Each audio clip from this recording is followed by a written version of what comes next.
Ready start. महोदय, आपले दिनांक 12 मे 2012 पत्र मिळाले.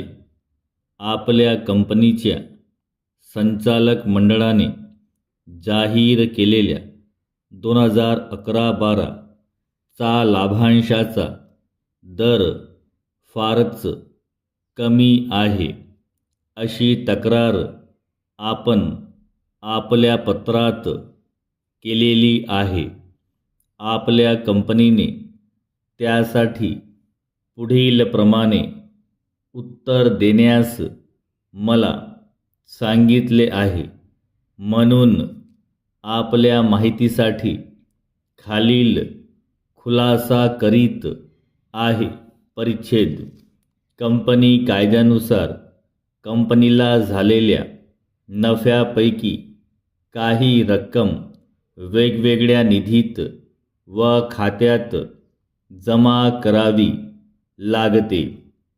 संचालक मंडळाने आपल्या 2011-12 वार्षिक अहवालात असे नमूद केले आहे की कंपनीवरील करांचा बोजा प्रतिवर्षी वाढत असून तसे आणखी वाढण्याची शक्यता आहे.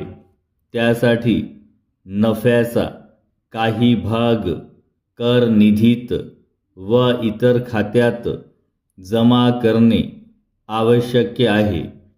अन्यथा कंपनीचे पुढे नुकसान होईल. हे टाळण्यासाठी तसेच बोनसमध्येही हा निधी जमा करणे आवश्यक आहे. परिच्छेद.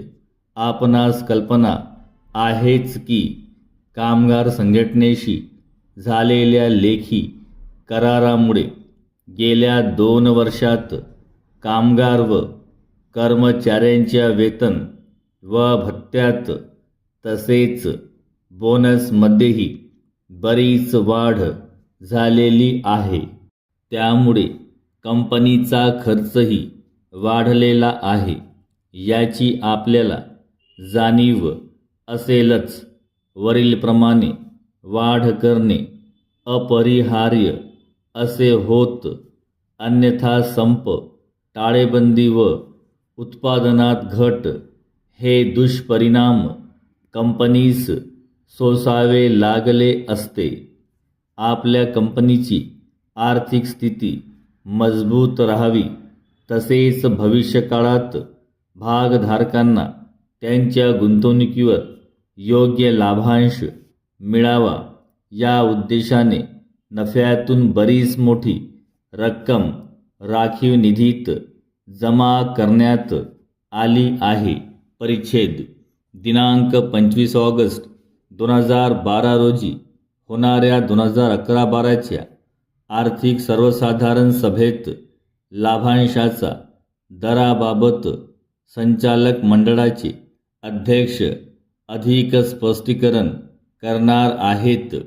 वरील स्पष्टीकरणानंतर आपल्या तक्रारीचे निवारण होईल आणि कंपनीच्या संचालक मंडळाने जाहीर केलेला लाभांश कमी नाही हे आपल्याला पटेल अशी आशा आहे व आपणास विनंती करण्यात येते की आपण 2011-12 कंपनीच्या वार्षिक सर्वसाधारण सभेस जरूर उपस्थित राहावे.